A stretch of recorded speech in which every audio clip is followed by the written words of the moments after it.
The morning light begins to pour over the eastern hills and flood McCallum Harbour. The fishermen climb aboard. The cliffs echo with the coughs and roars of outboards and making breaks. It's the middle of June. It's the beginning of another day here on the south coast of Newfoundland. Not a hint of the pea soup fog so common here in springtime. Just the warm sun beaming down on a glassy sea and the boats racing out to the fishing ground.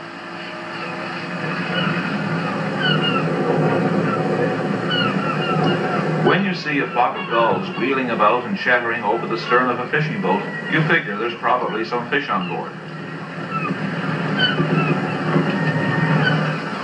But from the looks of it, there's lean pickings for the gulls today. There's not much in the nets.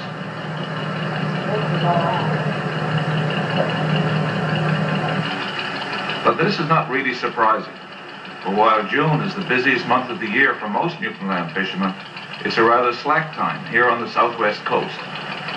The main cod fishery is in winter. In summer, you pick away at it and take whatever the sea offers. Hake, pollock, ling, and hopefully a few cod too. But there's not much of anything this morning.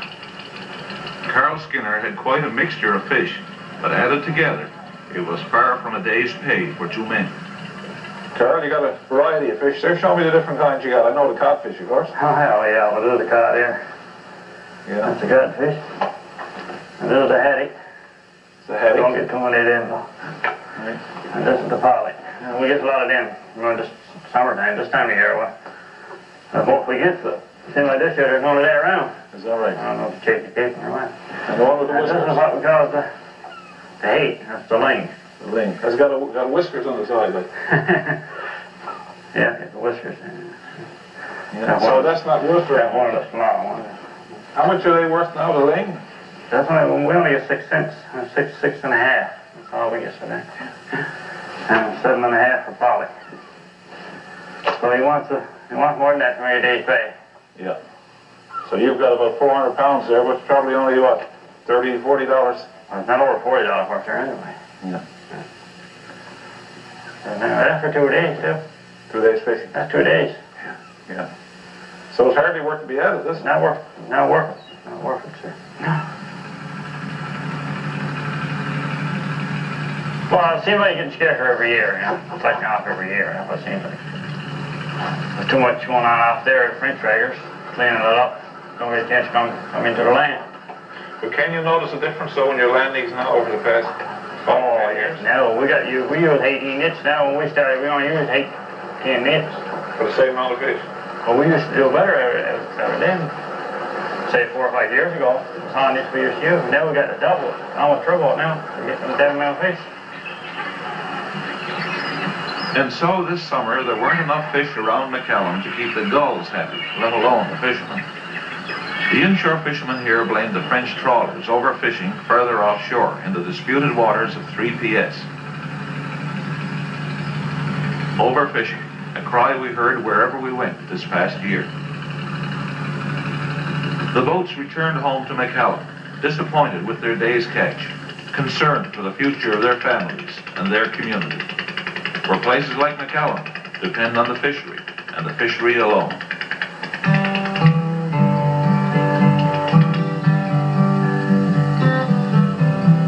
McCallum is tucked away in a bowl-shaped harbour. Its houses cling to the sides of rocky hills. Its people look to the sea, and the sea only, for sustenance. They're fishermen here, and proud of them. McCallum is completely isolated. The sea is the only highway. There are no cars, no trucks, no traffic jams. But that doesn't mean there isn't a need for roads. Some of the paths about the community are in terrible condition. But everyone's as proud as punch over the new system of boardwalks recently built. The main road in McCallum can be a busy place.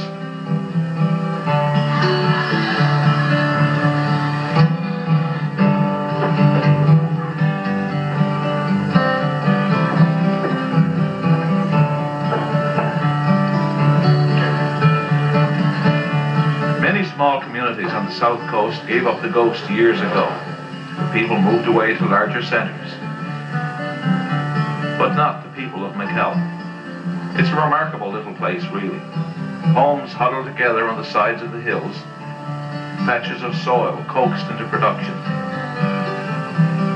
Satellite dishes pulling in visions of a faster-paced outside world.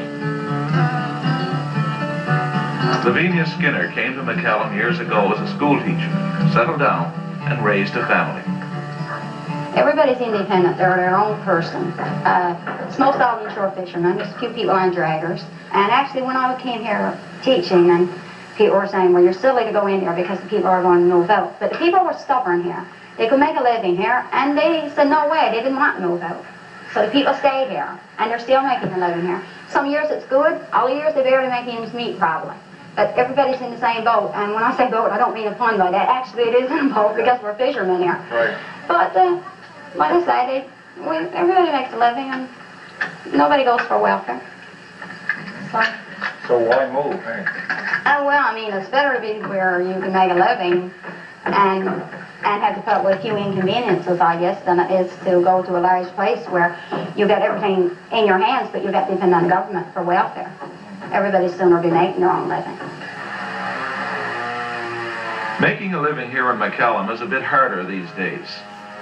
The intense fishing pressure offshore just has to affect the income and the way of life of the people who choose to live in these small places. They're a proud, independent lot, and they've done well with what they have.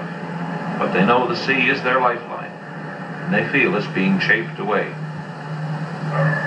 Once McCallum was not alone. There were many other communities on this shore. One of them was a place called Push Through. We went there.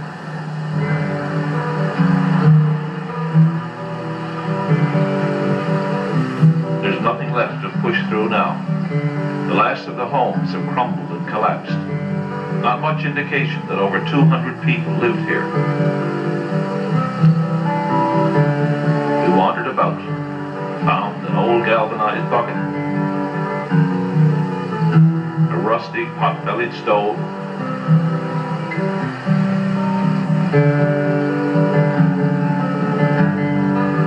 a little boy's truck,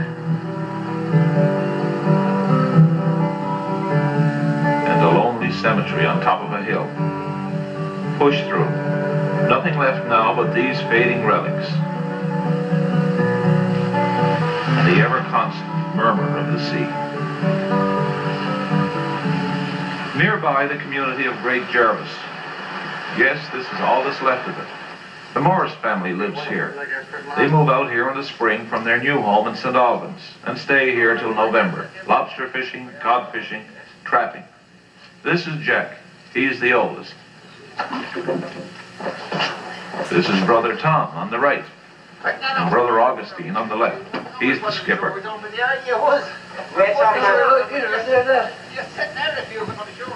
And first cousin Clayton Morris. A remarkable crowd, the Morris clan. They live here alone for half the year, working hard from dawn till dark, and enjoying every moment of it.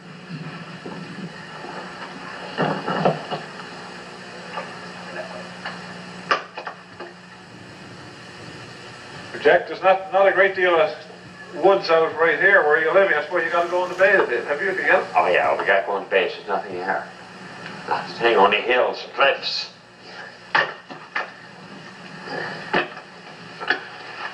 The Morrises come here to make a living, but there's more to it than pulling fish in over the gunnel.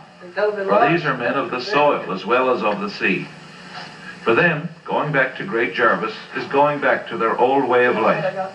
You'll often find them out in the garden. We haven't got much time for farming, see, boy. We keep too busy at the fishery. I got farming fish, there's nothing you can do. That don't hurt. They grow a lot since last week. Oh, yeah, it doesn't take it very long. Once it starts, it grows now. If you let it grow, when we grow any bigger? Yeah. It's our way of life, it's all over we done, you know, so in that case, you know, it comes easy, you know. Long hours, well, he doesn't mind that, you know. I got enough to make a few plays now, anyway. There we are. Cut them bottles up in it. Put it in a plastic bag.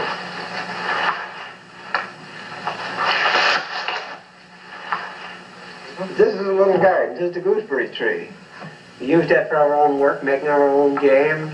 Oh, yeah? You planted this yourself? Oh, yeah, I planted that myself. And all these trees back here, planted all these. Here's poplars, we put that in only about that high. And now we've got these run up. All the trees you see here, we planted the old works. All that, the old works of that, we planted that. I can see you're pretty proud of this place. Oh, yeah, I love it there. I mean, this is where you was born and reared to, and you made your living here all your lifetime. So you still find time, even though you're 14 hours on the water. that's right. You know, you're working from the other. That I don't mind. I come in there now. I go and have lunch now, and I feel just as fresh as I do in the morning. I don't make a bit of difference to me for that part. Although I get no oil, you know. When we return, we'll go lobster fishing in Dory with the Morris boys, out under the cliffs of Bay Despair.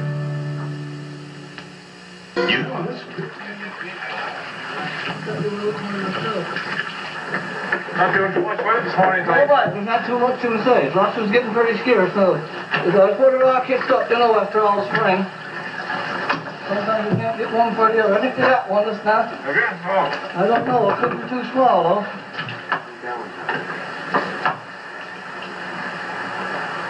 Yep, that one down. Just made.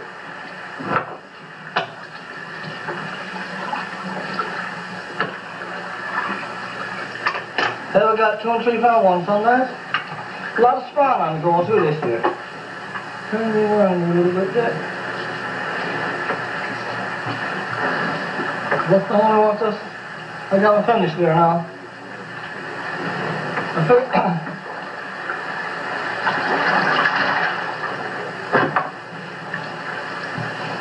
That's a couple much around the ground with your kickers on. Most of us know small ones. Right. No, you roll a lot from. Oh yes, you know, we roll a lot. When they're blown, sometimes we use the motor. Yeah. And mostly we use paddle all we can. Because well, sure, there's so many rocks in that, and you're afraid that you'll be your blade.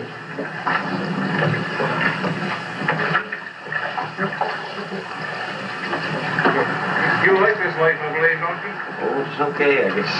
I guess it's okay. I guess you've done so much of it, but we're kind of used to it. Yes, I saw we finished with that, but that's too young now. I said that's too young now, so I guess we're finished then.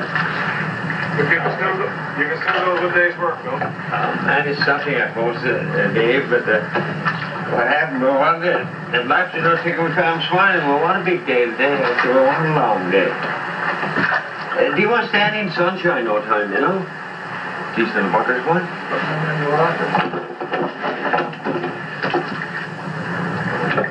Are you bothered with the wind? Is it a dangerous place to fish? No, it's not dangerous, because you're in a bay, like, I mean, it's not really dangerous like it is on the outside. And there's a lot of, there's probably lots of fishermen get drowned, but a lot of them boats probably not capable either, Dave. I think we pick up them canoes you buy in. Small room, your boat's not capable of loading lots of trash, eh? If you put anything on this, you can't hurt it.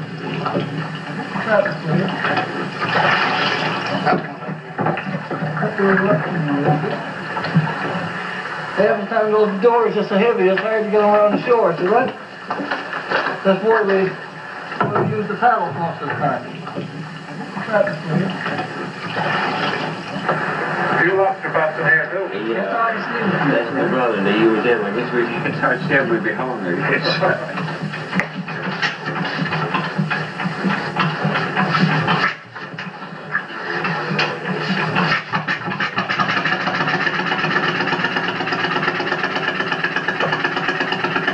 Well, it was time to say goodbye to Jack and Clayton. Their lobster traps were all hauled, and it was time for them to move out and check their gill nets. And it was time for us to move further in the bay to where Augustine and Tom were fishing in the other dory. She wants to come back. He's in the bottom, that one.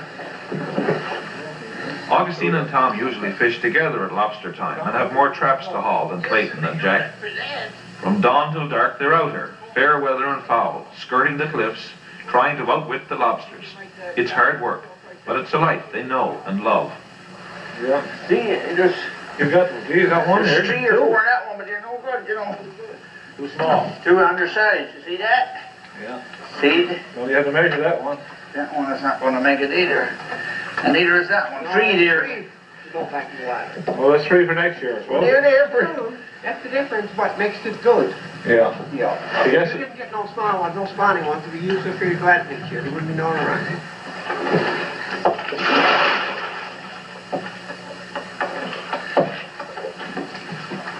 Yes, Dave, I would say we throw away probably some days many as 50 that spawn lobster. Yeah. A beautiful lobster, probably 2 pound each, some 3 pounds. Packed right full of eggs. Really? Yeah. Yeah. I suppose there's utter foolishness to It keep. is, you know, but there is an awful lot of people don't value that at all. They just take them lobsters and throw them off and beat the eggs out of them and everything. Really? Well, see, that's what puts the ground down. Sure. We people have been fishing around this coast all our lifetime, ever since we started, and we still get lobsters. Yeah. And there's other places you can't hardly get one meal.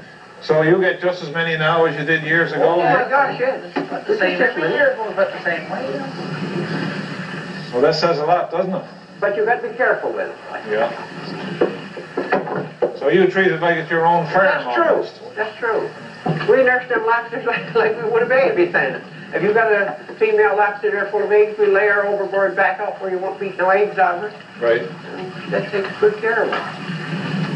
You go throw them out there, probably you beat claws out of her. Well, one time people used to eat the small ones That's and the true, spawning right, ones still, I guess. Yeah, I would say And I yes. dare say they're still done. We Yes, never. that's done in a lot of places now, I guess. That's out. No way we never cooked this undersize. Not big enough for them. You see it? Come close to getting hold of my hand. You just give him a check, but I think he. I guess you can almost tell by looking at it now. Pretty close, so we would get so many, you We've know. been handling many of them. We can very well tell. Well, that's pretty good for the end of the season, though. Oh yes, yes, and not too bad at all. We don't find any difference in the end, you know, we do in the first of it. But really, We look after our bait good, you know. We try to keep plenty of bait. That's the main thing in lobster fishing, is having good bait. Give her a little kick up around there, now slowly. a little bit of a switch on.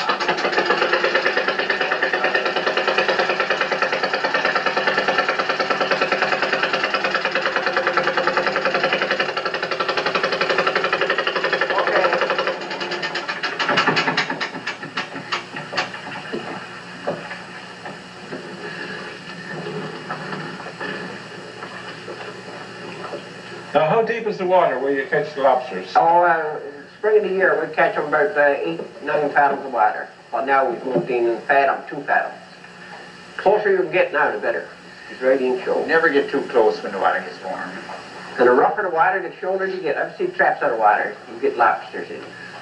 But then when it comes to seed, it beats them up, see?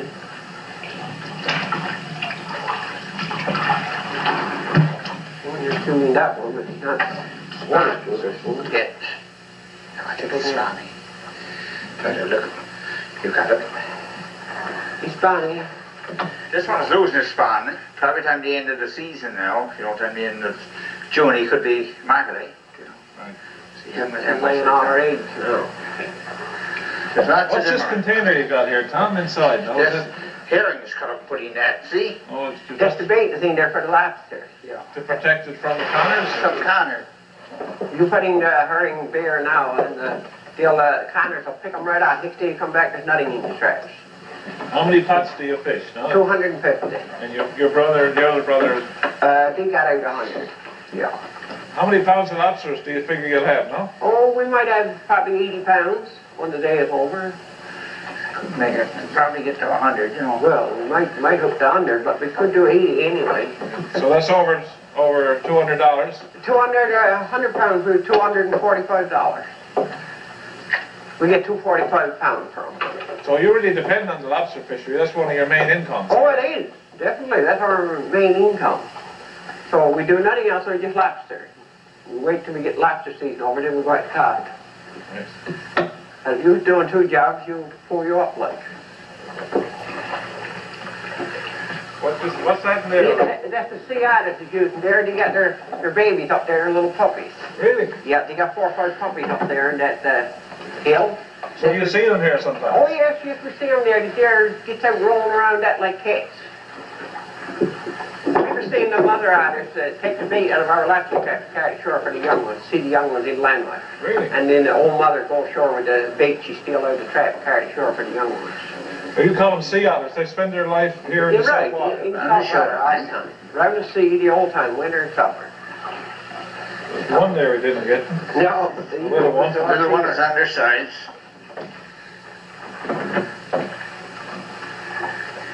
He's also a pond deer. Tom, it makes sense to throw back the small ones and spawny ones. Oh, I do. Yes.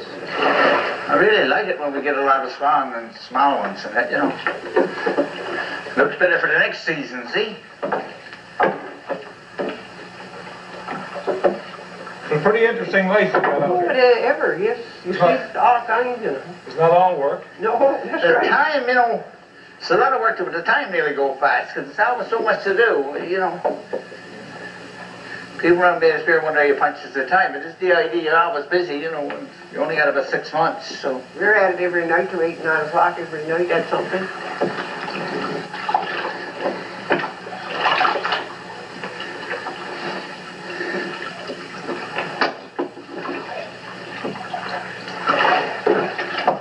All you get One deer, he's still undersized. That's what I want to say, man.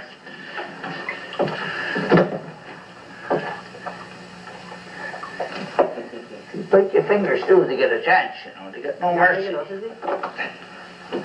Too small.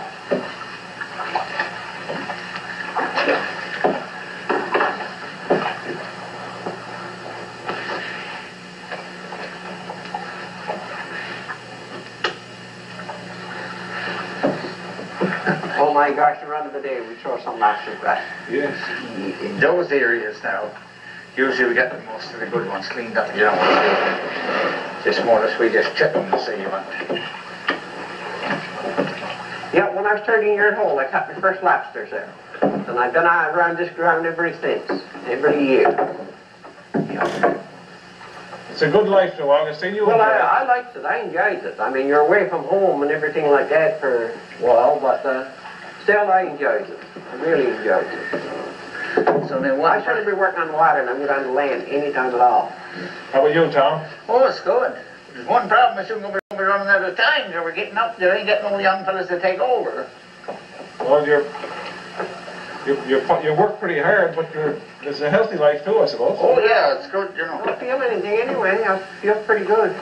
There's a bugger. He lose his arm one time. See that? Oh, You broke him again, you know. How do you know that now? Oh, you can see that arm was too small Small. now, see? Yeah, He tried to put it to the bugger. You gotta go quite, I got it. you gotta go quite a bit yet. Okay, let her look.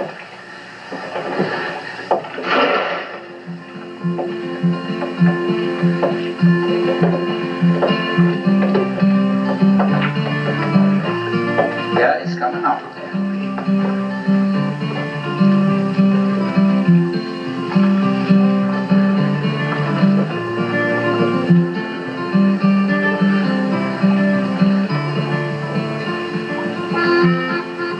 That one done very well.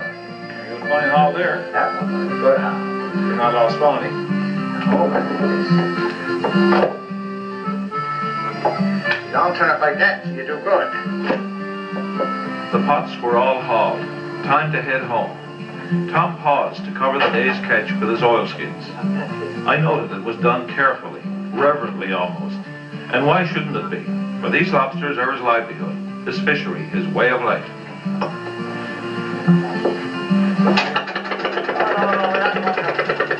And so ended an unforgettable day on Bay Despair, a day fishing with the Morrises. Fishermen, conservationists, hard-working men, happy and contented with their lot, on intimate terms with the land and the sea.